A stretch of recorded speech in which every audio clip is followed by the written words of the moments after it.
I've always hated running, and yet, look at me, running. So how did we get here? Picture this, it's 2019, I'm in Denver, Colorado. My life in Denver is perfect. A lot of great friends, interesting client work, and a wonderful romantic partner who I'm truly excited about. And, in typical Mike fashion, I decided to blow it all to hell. So basically, I sabotaged my life for a year to make this video. This is the story about how running got me through that.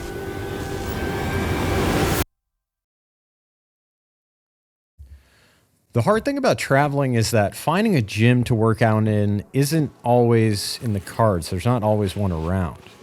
The even harder thing about traveling, though, is that a lot of the times it completely fucking sucks. Like me, you'll probably find yourself increasingly lonely for the first few months of it. It's scary. People don't care about you or your problems, and you often have nobody to talk to. So, if you're anything like me, you'll start running.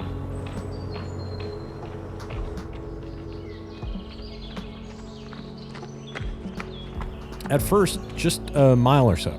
I hated every moment of it. It was always so difficult and so painful. And over time, it got easier and easier. But the thoughts, though, those never went away. They never do. Was this the worst decision I'd ever made in my entire life? That was always the thought that would crop up, I don't know, every single time I ran. The person you're seeing today in this video is not the same person I was a little over a year ago. I was fragile, hurt, scared. I gave up too easily. Today, I'm a little more capable, stronger, resilient. Running has become my source of strength in these exceedingly difficult moments. Even if I can't pick myself up off the floor, I can almost always put my shoes on and run. When I feel hurt, I go for a run. When I feel scared, I run.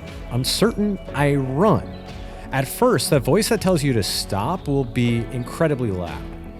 And yet, when you let it in, you'll notice that instead of growing, that voice actually gets quieter and quieter until eventually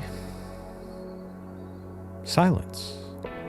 And then it's just you and the rest of the world, and no thoughts or anxieties.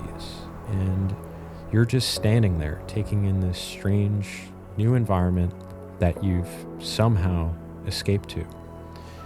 And maybe your heart is still broken, but today it doesn't hurt as much.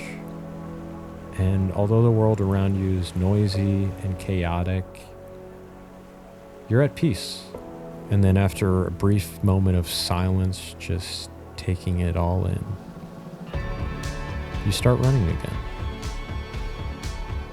You always do.